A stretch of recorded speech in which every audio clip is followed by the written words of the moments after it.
Rest in peace. Okay. Oh God. uh, this is the council boss. There are two bosses that can be tanked at all times, and there's a third boss that just literally waddles around the entire room. Has no aggro table.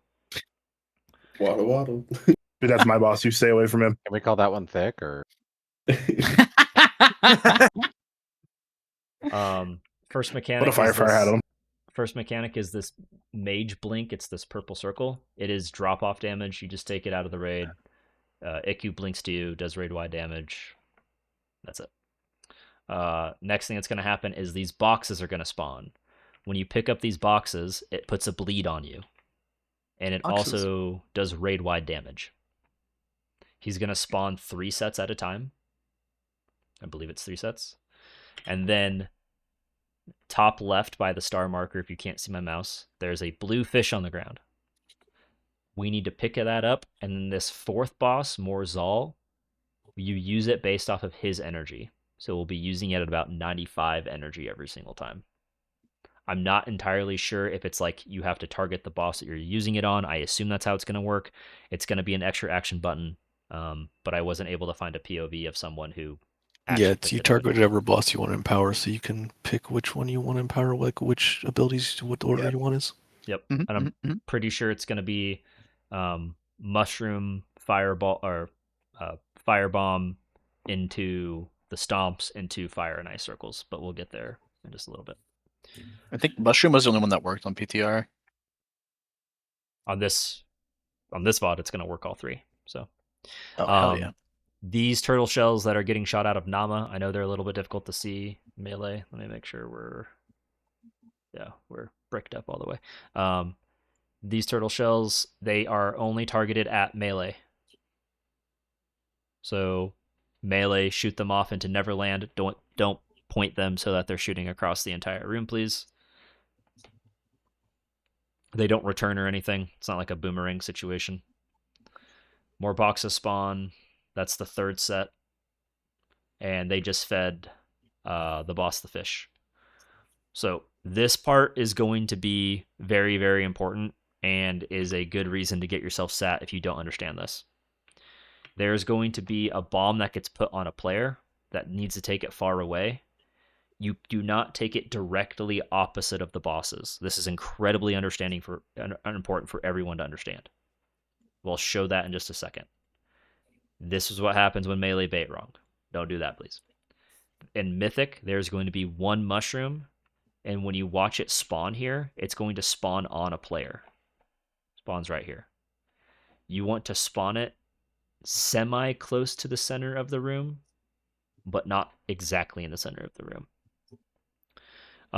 The player at the top of your screen that has the red arrow, and just a second here, right now, they have the bomb.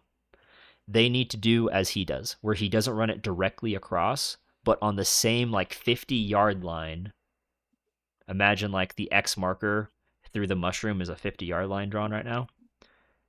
He wants to keep it on the same 50-yard line side as the bosses are right now. And when we see the second bomb, it's going to make much more sense why.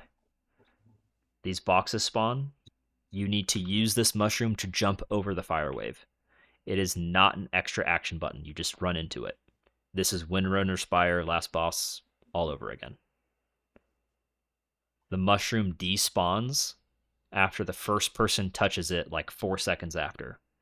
So don't be an asshole and get us all killed. The second bomb person is happening right now. They need to run it and stay to the left as you look at the last fire explosion circle.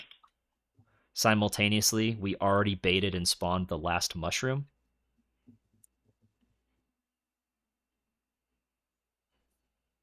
And this is why it's important that we don't go to the mirrored opposite for the first bomb that we did.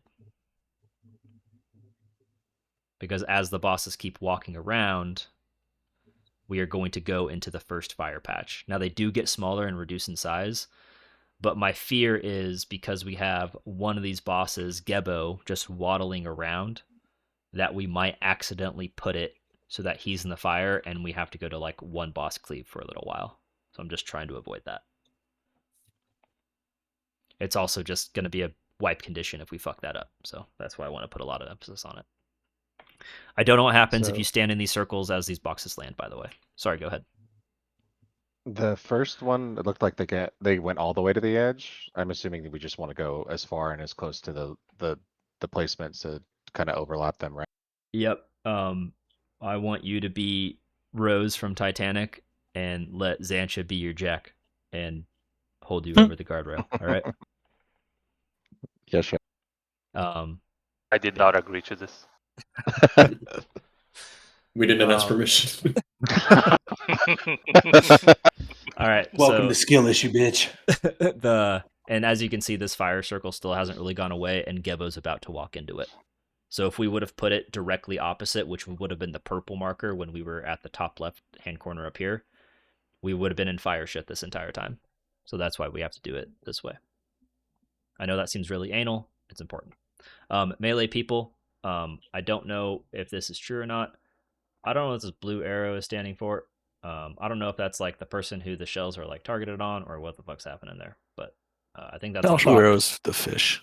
Oh, the fish. All right, good call. Yeah. There's also a range that like did the blink and dropped it on the opposite side of the room. Was there a reason that they're It's doing drop- it that far? It's drop off damage, but you don't have to go that far. Okay. Also, all 3 ads can't be within 15 yards of each other, or they're Yes. immune. Yep. So they Okay, were like that's why they walking. Keep 'cause- 2 and the third one's Yeah, so like if you rewind it, you'll see like tactics ran out with one of the bosses because they were trying to target Gebo down.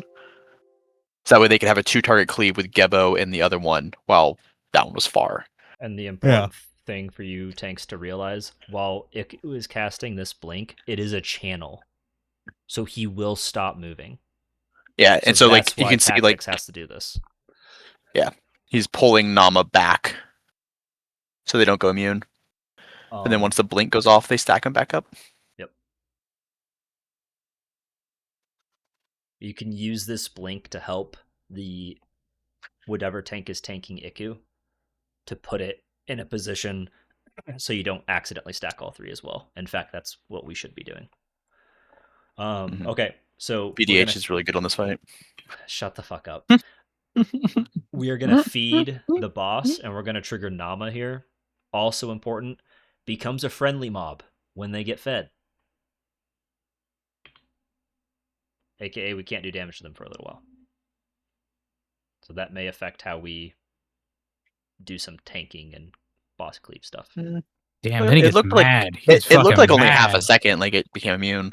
Yeah, it was Yeah, then he became 5-7 pissed off. You seconds. feed him and he gets mad, brother. Like what the But fuck? I don't know if you've heard the conversation tonight. There's been a lot of talk about all-star points. You're gonna piss a lot of people off, Grace. True. I mean, yeah, if you look at Bro. that monk karma'd it right before they went immune, so sucks. All right, Question. so this is the ultimate of Nama. It's going to be a Mario turt stomp on your forehead. All right. It's going to Get be turted. bounce, bounce, bounce 3 times in a row. It does a knockback when you soak. You need to help soak with your friends, and the center point of the knockback is the person who has the circle on them.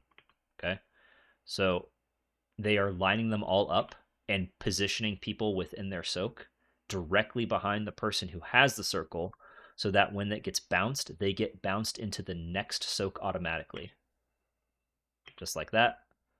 He's not directly behind, so he gets shot off to the side, but you have enough time to recover and get back. Leads behind these little circles. That's it. Easy. Yep. Yeah, there's no Minute. damage taken increase, so Yep. With all of these ultimates, they will do each twice. So you saw they did 1 firebomb, then 2 firebombs, 1 mushroom, 2 mushroom, and then they will do this. This will be the second time, obviously. Bang, bang, bang. Easy peasy. did you see it? SLT, SLT. SLT? SLT? And then that's it. Water? No longer empowered. Everything just continues to repeat. This, you can see it, I think, for a split second here, tanks, when the bosses are in between like this.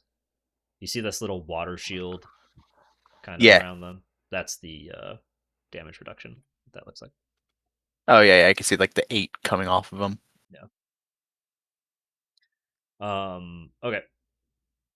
Last empowerment is gonna happen. We'll skip to it. It's the only thing left to see of this fight. You are going to get fire and ice circles. Ideally, you pair up one fire with one ice person, and you like are on top of each other. The fire people will get a debuff. The ice people will get a debuff. You clear your debuff by touching the opposite element. So if you're fire, you go touch ice. If you're ice, you go touch fire, and then you clear the circle when you get rid of your debuff. It is only one person per circle. You cannot have 2 people get rid of their debuff using the same circle. And then it's going to happen a second time.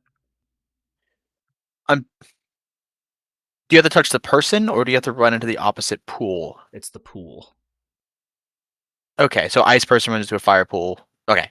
Yep. Just touch the Cool, opposite cool. affinity circle. That's it. Gotcha. I thought you meant like clash with somebody. Oh, no. I mean, you can slap hands. I don't think there's any harm in slapping hands, but that's not what you need to do. So, okay. The only thing I do not know as we come to the end of this fight, if Morzal hits 100 energy again, we obviously need to feed him again. I don't know if it's like, hey, they've already been fed once, you can't feed them again, and that's the enrage. That kind of makes the most sense to me, but I could also see where like Yes. you could just repeat the first ultimate again if you really wanted to. But I don't know. I think they have a enrage Buff. thing if they Yeah, I do it think- twice. I think they have a buff debuff thing where if you accidentally feed the wrong one, so Yeah, otherwise you would just always do the mushroom one, right? Like, yep. Okay, quick raid plan. Explanation of all the bosses can be found in the raid plan. You guys are hopefully literate and can read that. Touch these boxes, get the bleed, does a big bang to the entire raid's health pool. Iku does have a kick. It happens 2 to 3 times per minute, so I'm pretty sure we just whatever act. This is one of the tankable bosses. This is likely just whatever tank is holding is doing the interrupt. Shells baited at the melee. Use the mushroom to jump over. And this is what I mean by the 50-yard line thing. So imagine that white line's the 50-yard line. Nama and Iku are on the right side of the 50-yard line. The bomb also goes to the right side of the 50-yard line. Okay? And then when we do the second bomb, now the bosses have moved over here. Bomb would go here-ish, again on the same side of the 50-yard line for you non-sports people. Okay? Something like that. Would you not want to put that one like right in the corner by the old one? You could. I mean, like down, like right where the Yeah, that's- old one is meeting the Oh, wall. like right here. Yeah, like That's there. what I was Yeah, asking. yeah, you could. That's completely fine. It's more so just what we didn't want to have done is hopefully you guys can see the vision. If you put this one here, literally mirrored opposite of where the bosses are right now, then that's going to move this fire pool here, and these guys are eventually going to have to be tanked in it because either Gebo's catching them from behind, or Gebo's going to be walking through it himself, right? Now, if Gebo's walking through it himself and we're not hitting him, then we don't really give a fuck. But I'm just trying to avoid that from happening, obviously. So,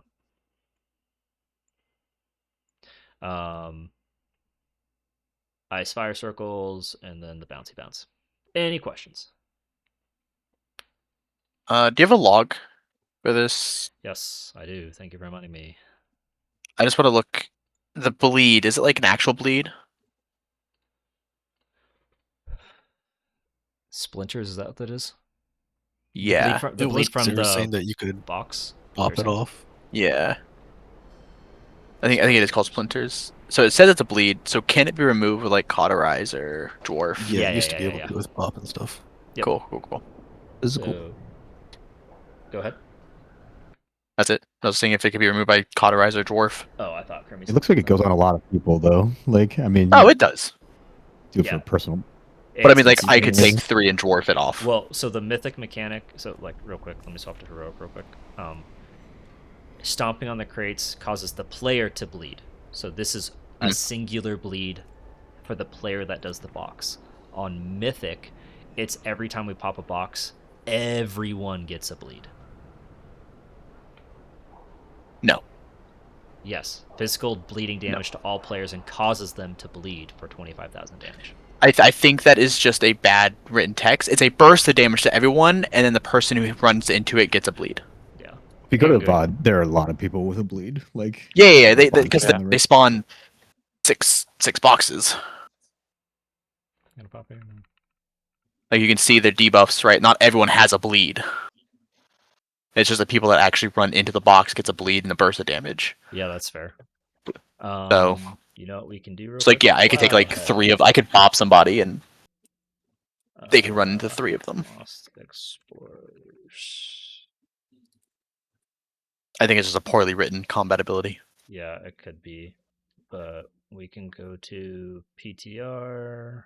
It's called Splinters, right? Yeah. Yeah. And we can go, if it ever loads, we can go look at the change log real quick. That's true. Because maybe Never it mind, I won't. changed since testing. Yeah. Prepare for the worst, right?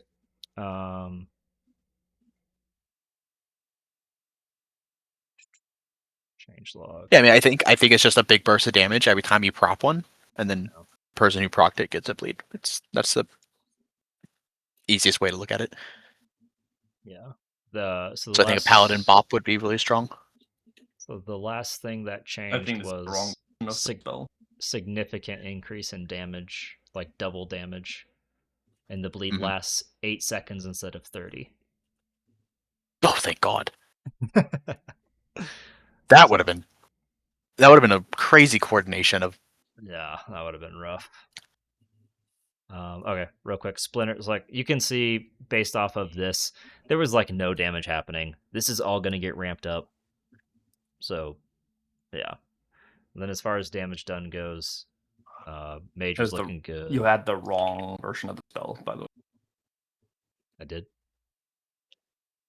I posted it in the channel thing on Discord. I mean, it's a constant 2-target cleave. Post it in the boss channel or where? In the VC channel. Oh, the threads. What the fuck? I hate. I'm looking at the log. Not everyone took damage from it. Yeah, that's why we're looking at the changelog, because the testing happened before June 18th. So Oh, I see. I'm wondering if it's been changed since this testing occurred. This is the Mythic one. There are like 2 unique spell IDs for Heroic and Mythic. Yeah. All right, we'll find out. And again, people will get there before we get there, so we'll essentially, like, this could be like a very heavy damage thing that we may have to stagger pop boxes, is kind of the whole point of this conversation. So, okay. Any other things that people want to look at real quick before we go on? One more boss.